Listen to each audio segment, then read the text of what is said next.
আমরা 11টা বছর pay scale বাস্তবায়নের জন্য আমরা কথা বলছি, দাবি করছি, আন্দোলন করছি। কয়েক ভাই খুব সুন্দর সুন্দর কথা আজকে বলে গেছেন যে ভাই পে স্কেল হলে কি আমরা শুধু একাই পাবো? এই পে স্কেল বাস্তবায়নের জন্য যে দাবি, এইটা করার দায়িত্ব কি শুধু আমাদের একার?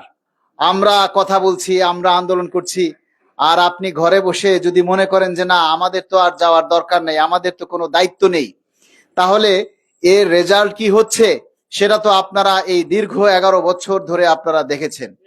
আমরা দীর্ঘকাল রাজপথে আন্দোলন করেছি, অনেক কিছু করেছি, মহাসমাবেশ, মানববন্ধন, সাংবাদিক সম্মেলন, কোনো কিছুই কিন্তু বাদ দেয়নি। আপনারা সাথে সাথে কথা বলবেন। আমরা নবম পে স্কেল বাস্তবায়নের জন্য সর্বশেষ যখন 2015 সালে আমরা পে স্কেল পেয়েছিলাম, তখন সেই পে স্কেলেই আমরা অনেক কিছু হারিয়েছি। 2015 সালে যখন প্রথম পে স্কেল হয়, তখন আমরা প্রথমেই 3টা টাইম স্কেল হারিয়েছিলাম।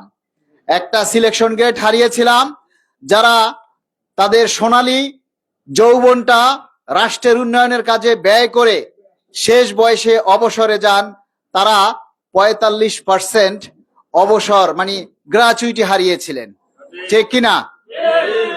যারা অবসরে যায় এখন, তারা কি 100% পেনশন পায়? শুরুতেই 10% বাদ থাকে, 90%। সেই 90%-এর আবার অর্ধেক করলে হয় 45%। ওই 45% আবার সরকার রেখে দিচ্ছে, মানে কোনো কর্মচারী চাইলেও আর ওই 45% জিন্দিগিতে আর তুলতে পারবে না। তাহলে থাকলো যে বাকি 45%, অর্থাৎ 100 টাকায় 45 টাকা আপনি পেনশনের বেসিক হিসাবে পাচ্ছেন, এবং সেইটার অনুকূলে আপনি 1 টাকার বিপরীতে 230 টাকা পেনশন পাচ্ছেন। অথচ কোন সরকারি কর্মচারী যদি চাইতো যে না আমি আমার পুরো পেনশনের টাকা উত্তোলন করে নিব, তাহলে কিন্তু সে পারতো। সেই সুযোগটাও আমরা 2015 সালে হারিয়েছি। তারপরে 2018 সালের পর থেকে আমরা যখন আবার তৎকালীন আওয়ামী লীগ সরকারের আমলে পে স্কেলের জন্য রাস্তায় রাস্তায় ঘুরেছি, রাস্তায় রাস্তায় আন্দোলন করেছি, তখন সেই আন্দোলনের ফলে সরকার আমাদেরকে 5% প্রণোদনা দিয়েছিল, ঠিক কিনা? সেই 5% প্রণোদনা পাওয়ার পর অন্তর্বর্তীকালীন সরকার আসলো 2024 সালে। এই সরকারের আমলেও আমরা আবার আন্দোলন সংগ্রাম করেছি। আন্দোলন সংগ্রাম করতে করতে যখন আমরা পে কমিশন গঠনের দাবি জানিয়েছিলাম, পে স্কেলের দাবি জানিয়েছিলাম, তখন তারা পে কমিশন দিবে এবং অনেক কিছু দিবে এরকমের তখন জনপ্রশাসন মন্ত্রী ঘোষণা দিয়েছিল, শুনেছিলেন আপনারা? তখন সেই প্রণোদনা আবার মানে ঘোষণাও আবার নাই হয়ে গেল কয়েকদিন পরে।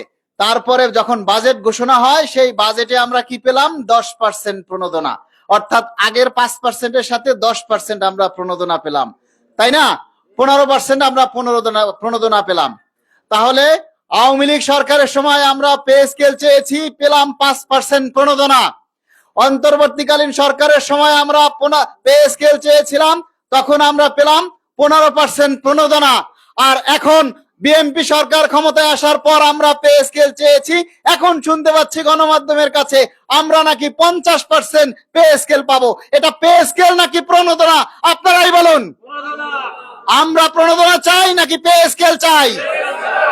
আমরা প্রণোদনা চাই না। 11 বছর পর 2টা পে স্কেল হওয়ার কথা ছিল 11 বছরের মধ্যে। সেই 11 বছরে 2টা পে স্কেলকে সমন্বয় করে আজকে 2026 সালে আমরা পে স্কেলের বদলে পে স্কেলই চাই। কোন ধাপে নয়, কোন পার্সেন্টেজে নয়, আমরা শতভাগ বাস্তবায়ন চাই। আমরা কোনো ভিক্ষা চাই না, আমরা কোনো দয়া চাই না। পে স্কেল হচ্ছে সরকারি চাকরিজীবীদের একটা সম্মানজনক স্বীকৃতি। পে স্কেল হচ্ছে কর্মচারীদের বেতন বৃদ্ধির একটা সম্মানজনক উপায়। কোন কর্মচারী যদি দুর্নীতিতে জড়ায়, কোন কর্মচারী যদি অন্যায় পথে পা বাড়ায়, তখন সেটাকে আপনারা দুর্নীতি হিসাবে আখ্যায়িত করেন।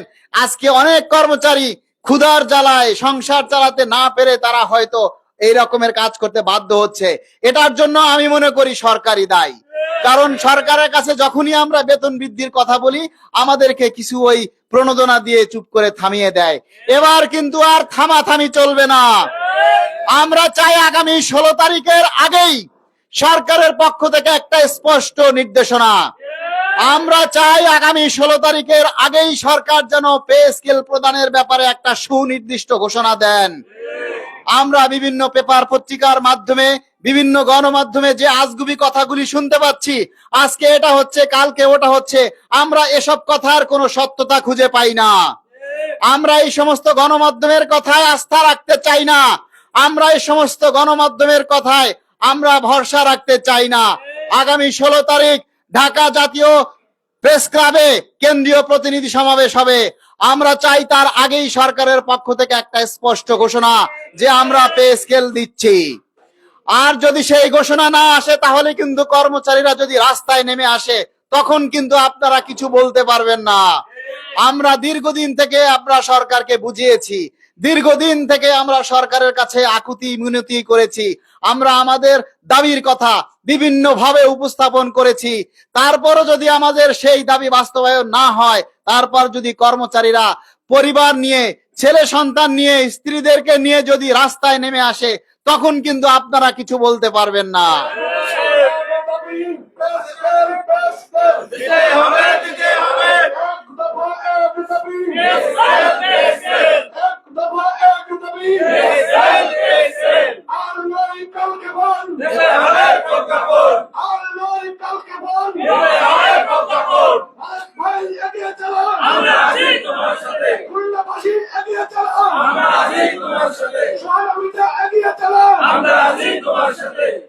প্রিয় ভাইরা, আমরা সরকারের প্রতিটি উন্নয়নে উজ্জ্বল ভাবে আমরা সাক্ষী রেখে চলেছি।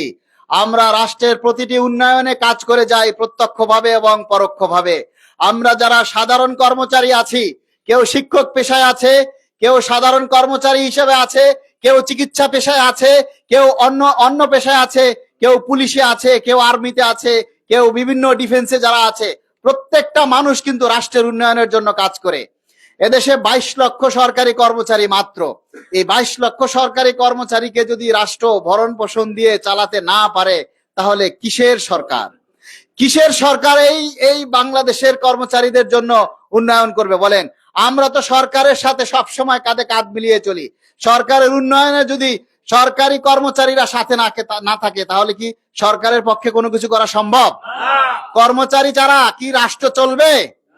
কর্মচারীদের ছাড়া কি কোনো অফিস আদালত চলে?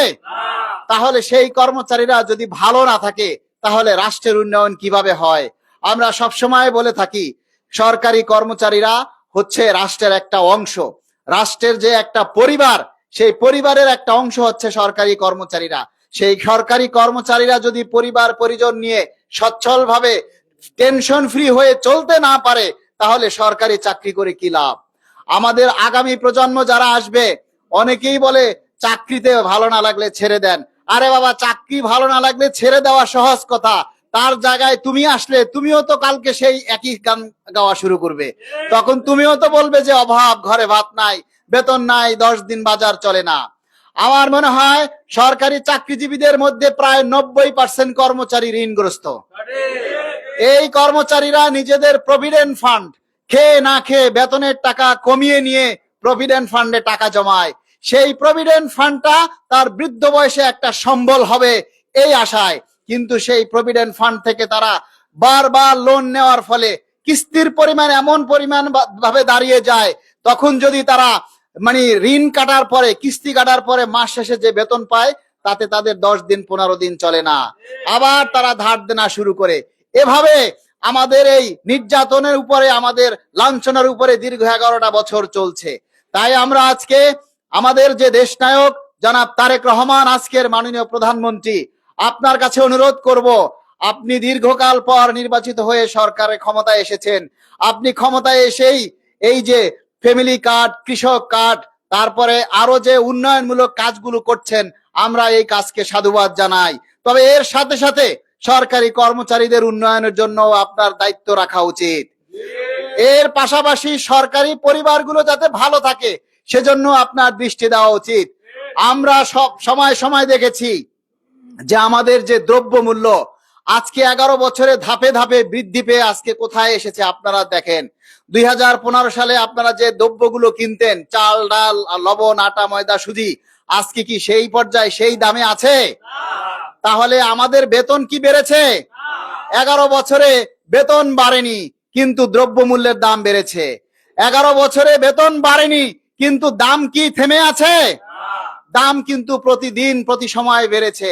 আমাদের বাংলাদেশে যারা সিন্ডিকেট করে এই 11 বছরে আমরা দেখেছি, কখনো পেঁয়াজকে জিম্মি করে, কখনো মুসুরির ডালকে, কখনো চিনিকে জিম্মি করে, কখনো সয়াবিন তেলকে জিম্মি করে তারা কোটি কোটি টাকা হাতিয়ে নেয় সাধারণ মানুষের কাছ থেকে।